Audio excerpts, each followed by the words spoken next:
ബഹുമാന്യനായ vice president Abdul Fukhar, അതുപോലെ തന്നെ അഗ്രികൾച്ചർ ഓഫീസർ, അതുപോലെ വാർഡ് മെമ്പറായ അഡ്വക്കേറ്റ് വിനുനാഥ്, അതുപോലെ തന്നെ സുന്ദരൻ, കൃഷി ഓഫീസിലെ ഉദ്യോഗസ്ഥരെ,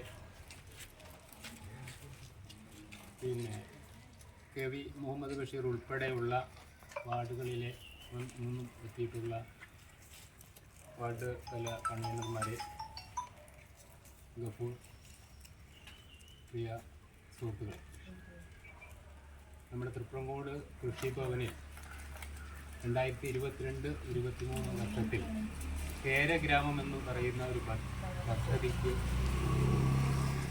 അനുമതി ലഭിക്കുകയുണ്ടായി. നമ്മുടെ കേരളത്തിൽ കുറേയധികം കൃഷിഭവനുകളിൽ ഇത്തരം പദ്ധതികളുണ്ട്. എന്നാൽ എല്ലാ കൃഷിഭവനിലും ഇത്തരത്തിലുള്ള കേരഗ്രാമ പദ്ധതി ഇല്ല. നമ്മുടെ ഗ്രാമപഞ്ചായത്തിൽ ഏതാണ്ട് 600 കർഷകർക്ക് 15,000 തെങ്ങ് കൃഷി പരിപോഷിപ്പിക്കുന്നതിന് വേണ്ടിയിട്ടാണ് ഇത്തരത്തിലുള്ള ഒരു പദ്ധതിക്ക് രൂപം സർക്കാർ നൽകിയത്. അപ്പോൾ 15,000 തെങ്ങുകൾക്ക് കഴിഞ്ഞ വർഷം പിന്നെ ജൈവവളവും തെങ്ങ് കയറ്റ യന്ത്രവും അതുപോലെ തന്നെ പിന്നെ ഈ പമ്പ് സെറ്റുകളും ഒക്കെ വിതരണം ചെയ്യുന്നുണ്ട്. ഈ പദ്ധതിയുടെ ഭാഗമാണ്. എന്നാൽ ഈ വർഷം ഡോളമേറ്റും അതുപോലെ തന്നെ ജൈവ വളവും പിന്നെ പൊട്ടാഷും ഒക്കെ ഈ പദ്ധതിയുടെ ഭാഗമായി വിതരണം ചെയ്യുന്നുണ്ട്. ഇനി തെങ്ങിൻ്റെ മണ്ട ചീയൽ രോഗവും അതുപോലെ തന്നെ അതിൻ്റെ മണ്ട വൃത്തിയാക്കലും എന്ന പദ്ധതിയും അതും ഈ വർഷം തന്നെ നടപ്പിലാക്കി. അപ്പോൾ എന്തുകൊണ്ടും നമ്മുടെ ഈ കൃഷിഭവൻ വളരെ ശ്രദ്ധയാകർഷിക്കുന്ന ഒട്ടേറെ പദ്ധതികൾ നടപ്പിലാക്കുന്നുണ്ട്. അതുപോലെ തന്നെ അങ്ങനെയുള്ള കൃഷിഭവനുകളെ സർക്കാർ പ്രത്യേകം തിരഞ്ഞെടുത്തുകൊണ്ടാണ് ഗ്രാമം പദ്ധതി തുടക്കം കുറിച്ചിട്ടുള്ളത്.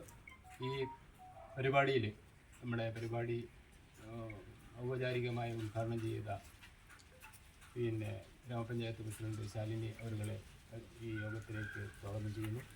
അതുപോലെ തന്നെ വൈസ് പ്രസിഡന്റ് അധ്യക്ഷ സ്ഥാനത്തേക്ക് അബ്ദുൽ ഫുഖാർ വൈസ് പ്രസിഡന്റ് അവരുകളെ സ്വാഗതം ചെയ്യുന്നു. പിന്നെ ഇതിൻ്റെ വിശദീകരണം നടത്തുന്നതിന് കൃഷി ഓഫീസറാണ്, അവരെയും സ്വാഗതം ചെയ്യുന്നു. അതുപോലെ തന്നെ അഡ്വക്കേറ്റ് വിനുനാഥ് അവരെ സ്വാഗതം ചെയ്യുന്നു. അതുപോലെ തന്നെ സുന്ദരൻ നമ്മുടെ ഗ്രാമപഞ്ചായത്തിൻ്റെ പ്രതിനിധിയാണ്. കൃഷിഭവനിൽ നിന്നും എത്തിയിട്ടുള്ള കൃഷി അസിസ്റ്റന്റുമാരെ സ്വാഗതം ചെയ്യുന്നു. അതുപോലെ തന്നെ ഈ പരിപാടി ഏറ്റെടുത്തിട്ടുള്ള നമ്മുടെ ഹംസാജിയുടെ മകൻ സാദിഖലിയാണ്. അദ്ദേഹത്തെ ഈ സംരംഭം ഒരു സംരംഭമാണ് ഇതിലെ ഏറ്റവും പ്രധാനപ്പെട്ട സംഗതി. ആ സംരംഭം ഏറ്റെടുത്ത അദ്ദേഹത്തെയും പരിപാടിയിലേക്ക് സ്വാഗതം ചെയ്യുന്നു. അതുപോലെ തന്നെ ഗഫൂർ, മറ്റ് എല്ലാ സുഹൃത്തുക്കളെയും വാർഡ് തല കൺവീനർമാരും എല്ലാവരെയും കൂടി സ്വാഗതം ചെയ്യുന്നുണ്ട്.